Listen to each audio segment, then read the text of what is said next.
évoque un très beau titre, hein, donc La chair aperçue, imaginaire du corps par fragments. Et à partir de ce thème, je voudrais proposer une variation, non pas autour de la chair, mais autour du vêtement. Pour qu'il y ait chair aperçue, pour qu'il y ait mise à nu, donc totale ou partielle, il faut deux éléments. Il faut d'une part une peau et d'autre part un vêtement, évidemment. Le vêtement est donc paradoxalement nécessaire pour qu'il y ait nudité, c'est-à-dire pour qu'il y ait conscience de la nudité. On peut dire que Adam et Ève au jardin d'Éden n'étaient pas nus dans la mesure où ils n'avaient pas conscience de leur nudité. Et ce n'est que après avoir mangé le fruit du savoir que, se sachant désormais nus et connaissant la pudeur, eh bien, ils se vêtent. Et Roland Barthes nous rappelle encore ceci dans Le plaisir du texte. L'endroit le plus érotique d'un corps n'est-il pas là où le vêtement bâille? C'est l'intermittence, comme l'a bien dit la psychanalyse, qui est érotique, celle de la peau qui scintille entre deux pièces, entre deux bords. Plus qu'un pouvoir érotique de la peau, donc il nous faut supposer un pouvoir érogène qui s'origine dans ce binôme peau-vêtement. Importance érotique du vêtement, donc, mais aussi et surtout importance sociale, puisque l'habit masque le corps tout autant qu'il le prolonge dans la sphère interpersonnelle. Et c'est donc autour de ces deux notions, rôle social et rôle érotique du vêtement, que je vais articuler ma communication. Donc dans un premier temps, je poserai quelques fondements théoriques, psychologie du vêtement et modernité. Je vous proposerai ensuite une réflexion sur l'aspect social du vêtement chez Verlaine, donc sous ce titre, Verlaine, Dandy ou Diogène. Et pour finir, donc, j'examinerai le potentiel érotique du vêtement chez Verlaine, et il sera question de chair aperçue ou perçue tout court. Donc, je commence avec le début. Psychologie du vêtement et modernité. Et ici, je me réfère à un ouvrage de psychanalyse fondamental dans l'étude du vêtement. C'est celui de Flügel, donc la psychologie des vêtements. Et d'entrée de jeu dans cet ouvrage, Flügel commence par nous faire remarquer que l'homme civilisé a très peu d'occasion d'observer la peau de ses contemporains. Alors la première version date de 1930, c'est un peu moins vrai aujourd'hui évidemment, mais ça vaut pour le 19e siècle. Et donc, à part le visage et les mains, qui sont les parties les plus expressives du corps, ce à quoi nous avons accès en premier, ce sont les vêtements. Et c'est bien par les vêtements visibles de loin que se forge la première impression de l'individu. L'habit, on le sait, c'est d'ailleurs l'habitus, la manière d'être, et le mot personnalité vient lui-même de persona, le masque, c'est-à-dire également un vêtement, un recouvrement. C'est dire donc si les habits ne sont pas de simples atours, mais s'ils appartiennent en propre à notre être social. Alors, les psychologues et les ethnologues s'accordent à prêter trois fonctions fondamentales aux vêtements, qui sont la protection, la pudeur et l'ornementation. Il y a des débats sans fin pour savoir quelle fonction prime sur les autres. Alors évidemment, quand on pense à des climats très froids ou très chauds, c'est la fonction de protection qui domine. La fonction pudique, elle, tire sa gloire évidemment de l'exégèse biblique, et néanmoins la plupart des psychologues et anthropologues s'accordent à octroyer la primauté à la fonction ornementale, et nous disent-ils, si on se vêt, c'est avant tout pour paraître. Et on note d'emblée donc un paradoxe dans cette opposition entre pudeur et ornementation. Ornementation, par le vêtement, on cherche à se rendre plus beau, plus visible, plus voyant. Et en même temps pudeur, par le vêtement, on cherche à se cacher du regard des autres. Cette opposition est fondamentale dans la psychologie du vêtement, puisqu'elle implique que notre attitude envers les habits est d'emblée ambivalente. Par le vêtement, nous essayons donc de satisfaire deux tendances opposées, pudeur et exhibition. Le vêtement nous sert donc tout autant à cacher notre peau qu'à attirer l'attention sur notre corps. Et à propos de cette fonction ornementale, aussi dite décorative du vêtement, les psychanalystes notent que le vêtement permet une extension du moi corporel, et je me réfère ici à un autre ouvrage de psychanalyse, celui de Paul Schilder, L'image du corps, paru en 1935. C'est un moyen de triompher des limitations corporelles que d'ajouter des masques et des vêtements à l'image du corps, écrit Schilder. Le vêtement, la parure, le masque agrandissent l'image du corps, et cet agrandissement augmente la puissance narcissique. ça passe souvent par des effets visuels. Pour le 19e siècle, on peut penser au chapeau haut de forme qui allonge la silhouette, qui fait paraître plus grand. Mais on peut également penser à la grande vogue de la crinoline à la deuxième moitié du 19e siècle. Donc cette robe à jupon qui produit un effet de masse énorme, qui entrave le corps féminin, mais qui paradoxalement lui redonne une forme de pouvoir en accroissant son schéma corporel. Et on a de nombreuses caricatures au 19e siècle, donc ici c'est Daumier, la légende donc s'aprelote: si les femmes continuent à porter des jupons en acier, on fera bien d'inventer pour leur donner le bras des hommes en caoutchouc. On a également cette image, donc crinoline en wagon de première classe, et les hommes doivent se frayer un passage à travers les femmes en jupe. L'extension physique du corps, donc par un effet d'optique, a tôt fait de se muer en extension psychologique. Le vêtement n'est donc pas un simple recouvrement, mais il s'intègre en propre à l'image du corps. Et ainsi que le dit Paul Schilder, de nouveau, dès que nous mettons un vêtement quelconque, il s'intègre immédiatement dans l'image du corps et se remplit de libido narcissique. L'attitude des femmes à l'égard de leurs vêtements le montre bien. Il y a une différence très forte ici, dans tous les ouvrages, entre les vêtements féminins et les vêtements masculins. Et on pense naturellement à Baudelaire qui, déjà bien avant Schilder, affirmait que le vêtement n'était pas un simple décorum, mais faisait partie intégrante de la femme. C'est dans Le peintre de la vie moderne. Tout ce qui orne la femme, tout ce qui sert à illustrer sa beauté fait partie d'elle-même. Quel poète oserait, dans la peinture du plaisir causé par l'apparition d'une beauté, séparer la femme de son costume ? Nos vêtements sont donc investis d'une forte charge symbolique, ils s'intègrent à notre schéma corporel et ils deviennent à ce titre tout aussi signifiants que les autres parties du corps. Et on peut également noter le rôle éminemment social du vêtement. Le vêtement est bien une institution, porteur d'une charge axiologique, comme le suggère Barthes dans son article de 1957, Histoire et sociologie du vêtement. Cette valeur axiologique et normative est d'autant plus forte dans la modernité, puisque plus la fabrication est industrialisée, plus le système vestimentaire est standardisé. Et Chateaubriand est ainsi le témoin atterré à la toute fin du XVIIIe siècle de cette uniformisation vestimentaire. Paris n'avait plus en 1792 la physionomie de 1789 et de 1790. La variété des costumes avait cessé, le vieux monde s'effaçait, on avait endossé la casaque uniforme du monde nouveau, etc. Cette uniformisation vestimentaire est une conséquence directe de la Révolution française, puisque s'il s'agit de supprimer les ordres et les privilèges, eh bien la quête d'égalité va aussi passer par une apparence uniforme, qui sera évidemment encouragée au XIXe siècle avec l'industrialisation et les procédés de fabrication massive.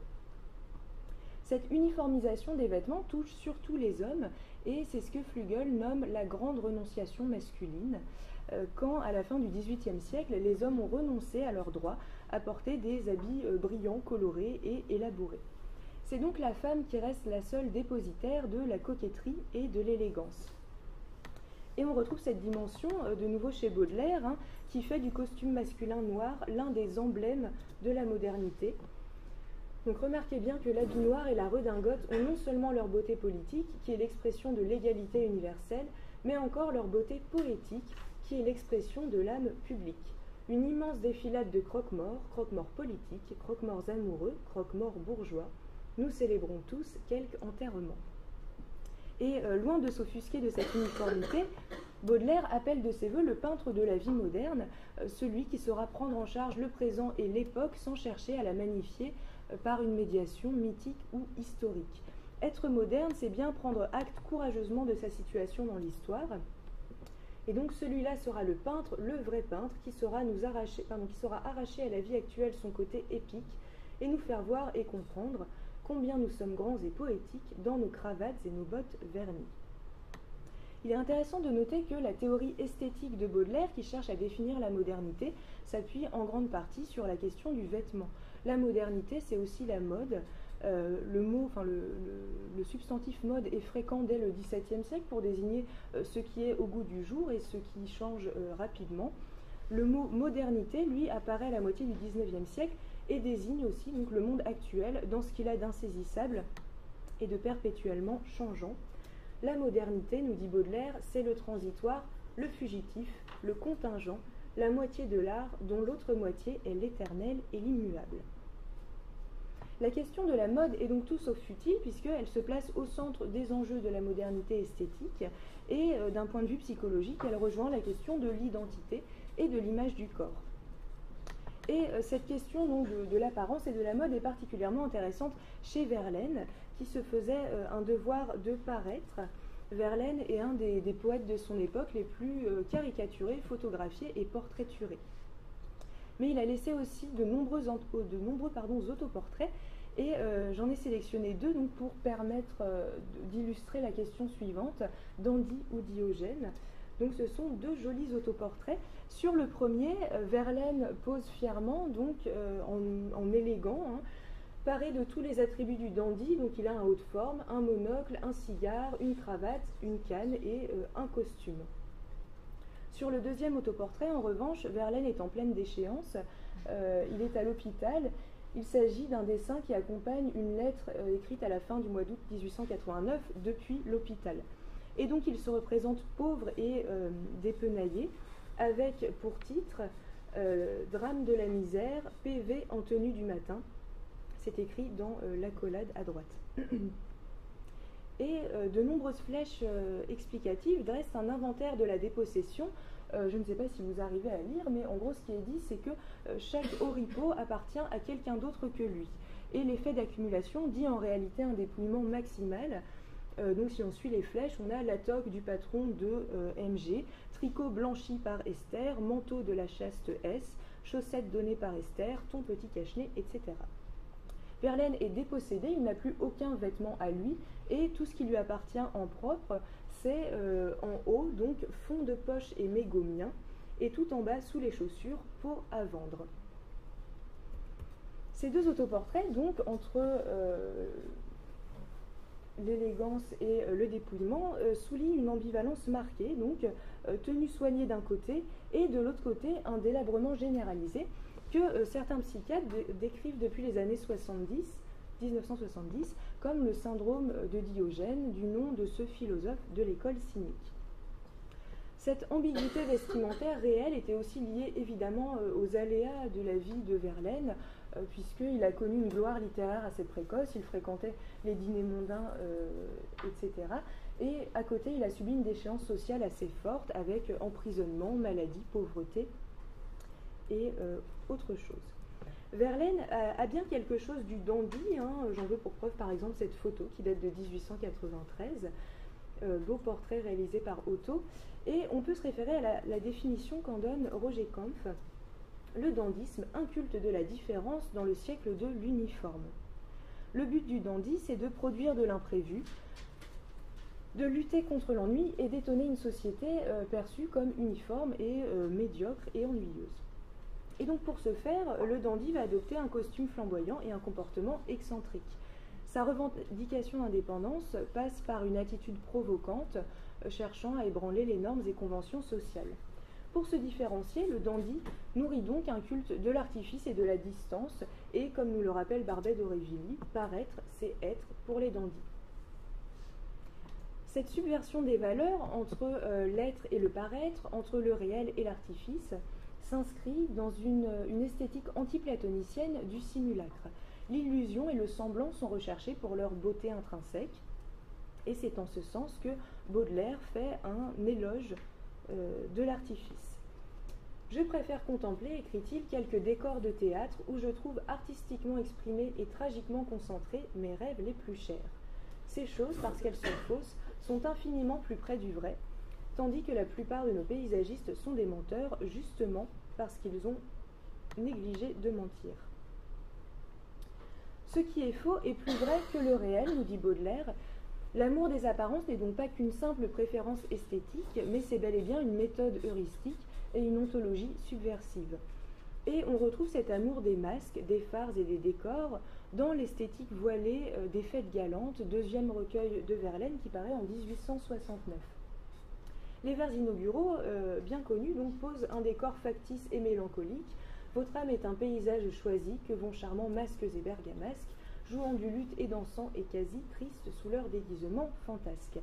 Et le recueil déploie par la suite toute une kyrielle de masques, costumes, poudres et vêtements. Tous ces voiles se multiplient jusqu'à brouiller les contours de l'être, seulement décrits comme une silhouette incertaine et fantomatique. Et même quand la chair se révèle, à la faveur d'un coup de vent, la peau ne semble pas avoir plus de réalité que le tissu qui la voilait. C'est dans Les Ingénus. Les hauts talons luttaient avec les longues jupes, en sorte que, selon le terrain et le vent, parfois luisaient des bas de jambes trop souvent interceptés, et nous aimions ce jeu de dupes.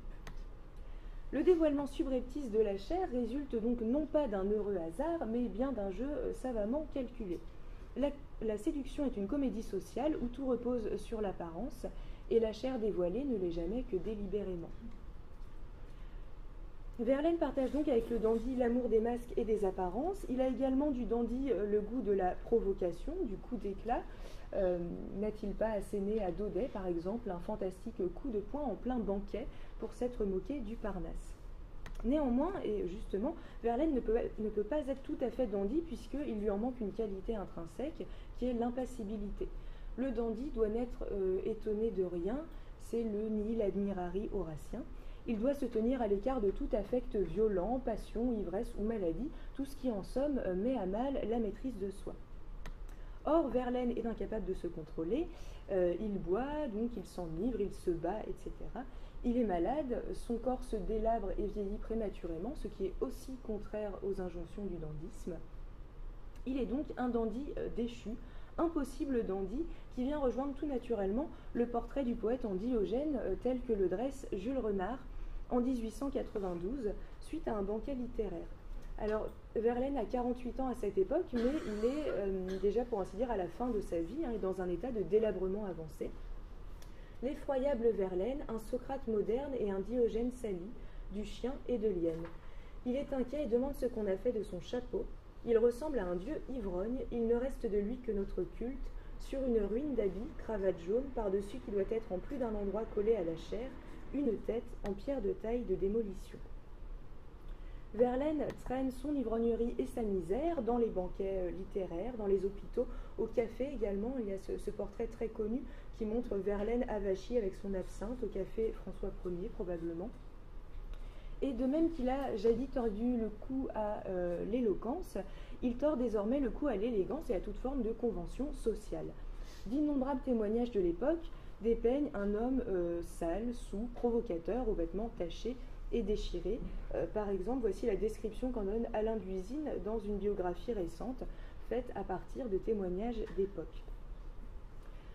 Le poète, selon Verlaine, doit être maudit, et être maudit, c'est être pauvre, ostracisé et mis au banc de la société.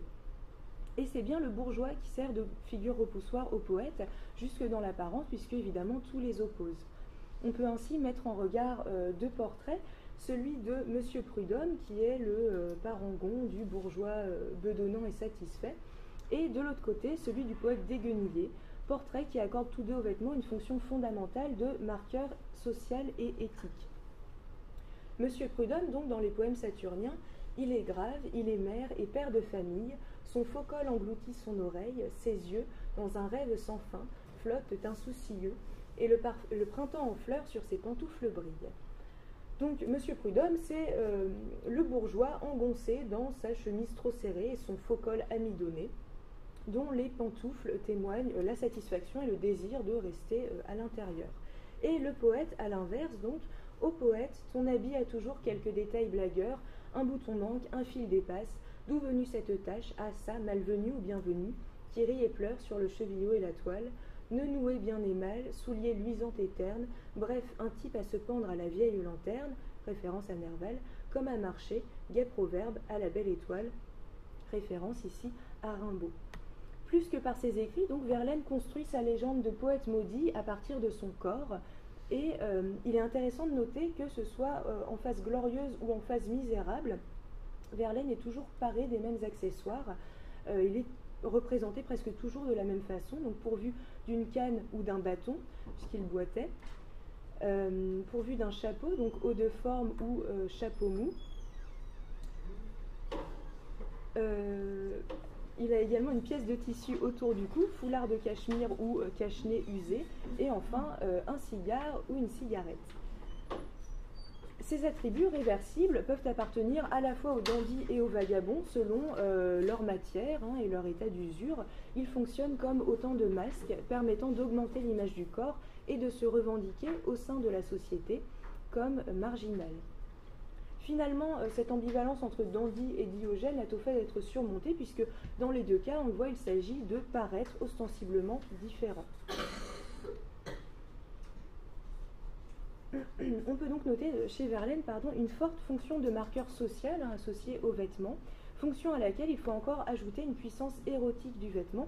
Et j'en viens donc à ma troisième partie, la chair aperçue, voire la chair perçue tout court, puisque la chair apparaît comme un objet qui met en jeu plusieurs sens, la vue en premier lieu naturellement, mais aussi le toucher, l'odorat, voire le goût chez Verlaine. Alors, je fais cette hypothèse que chez Verlaine, le sous-vêtement féminin apparaît comme une voie moyenne préférée aux deux extrêmes que sont le costume de ville d'une part et la nudité totale d'autre part. Le costume féminin est toujours sujet à soupçon et comme dans les fêtes galantes, le poète dénonce régulièrement les jeux de séduction où les plis des jupes riment avec les jeux de dupes.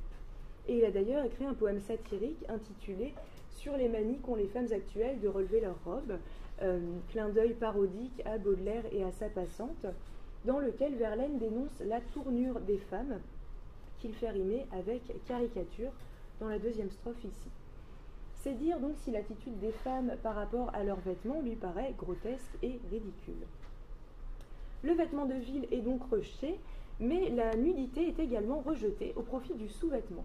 Dans l'imaginaire érotique du poète, la peau gagne toujours à être partiellement voilée. Et j'en veux pour preuve ces quelques vers de Seguidi dans Parallèlement.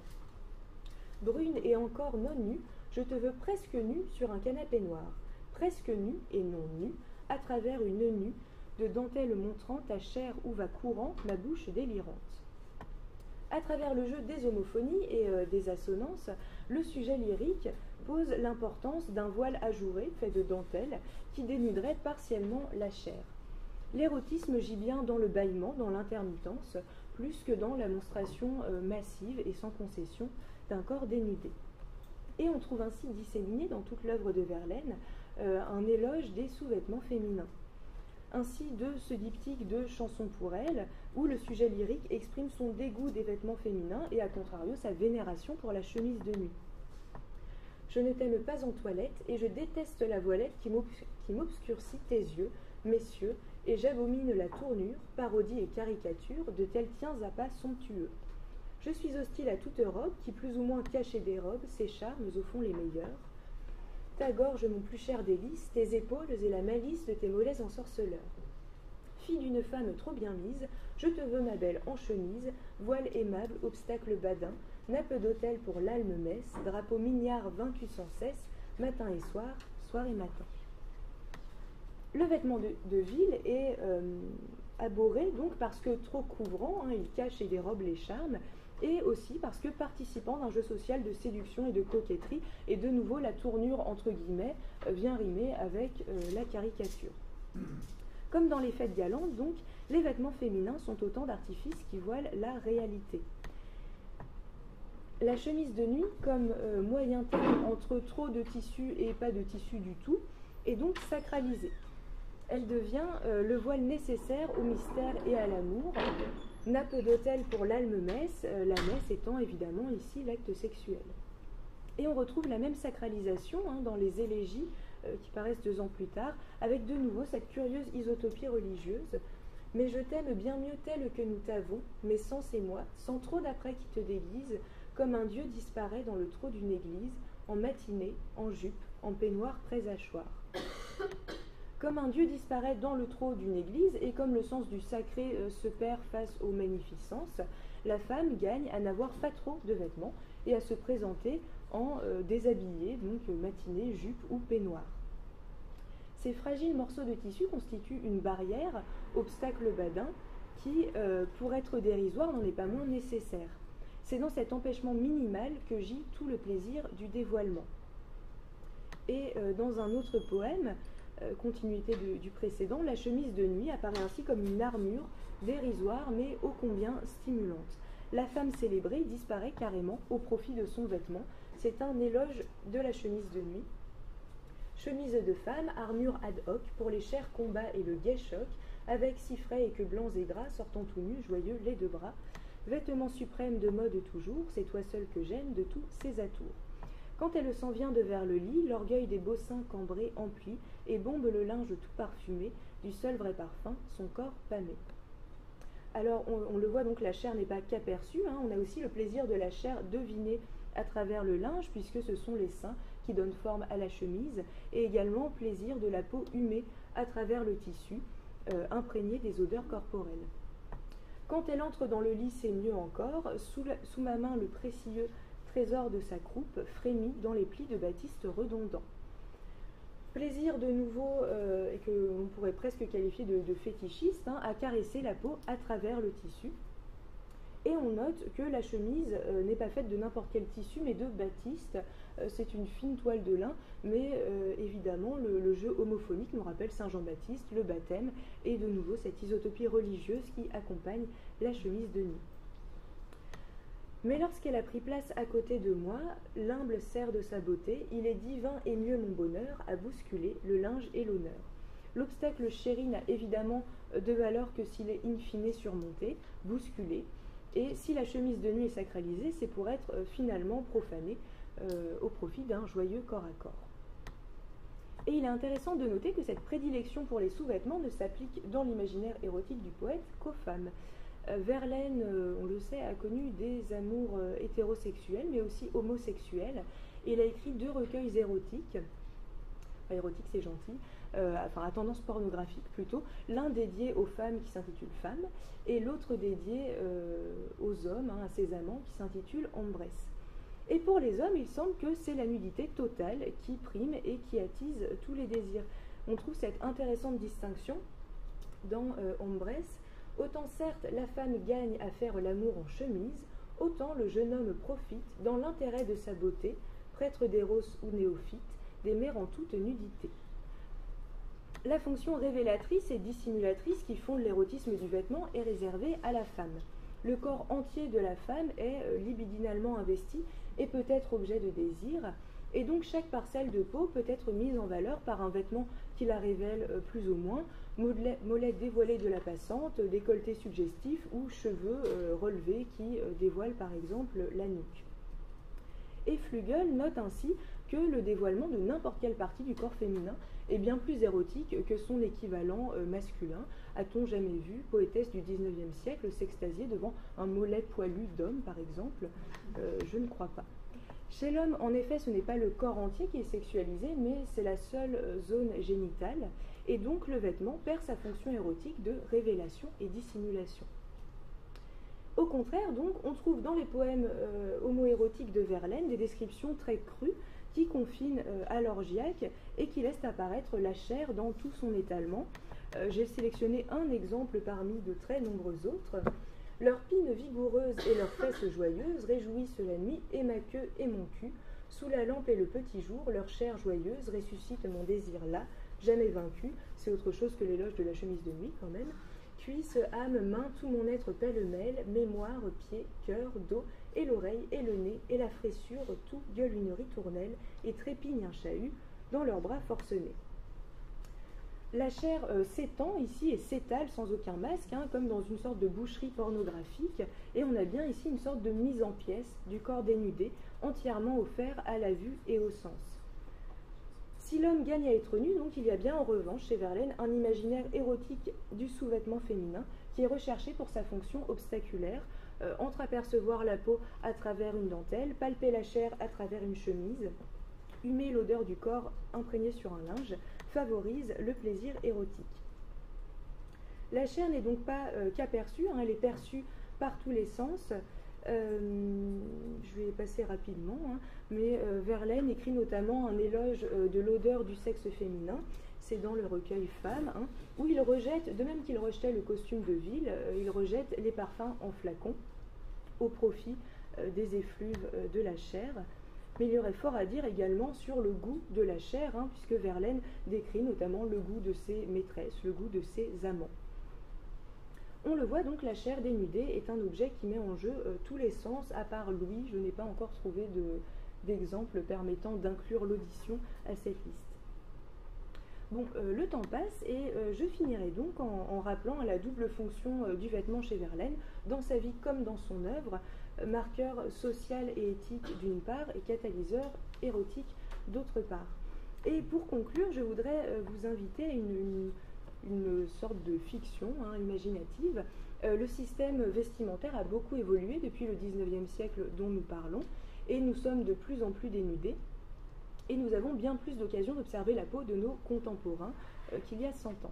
Et Flügel, tout à la fin de la psychologie des vêtements, envisage la possibilité que le vêtement ne soit qu'une étape dans l'histoire de l'humanité et que l'homme, ayant un jour vaincu et sa pudeur et son environnement, pourrait vivre entièrement nu. Alors, qu'adviendrait-il donc de la représentation du corps dans les arts?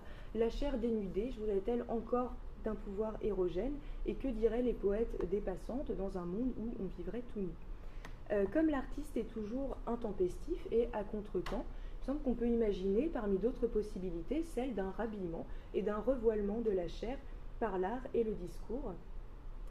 Et Léo Caillard, artiste contemporain, nous en donne un exemple amusant, ludique, en rhabillant les statues antiques à la mode du jour. Et je finirai donc sur cette amusante anachronie. Voilà, je vous remercie pour votre attention.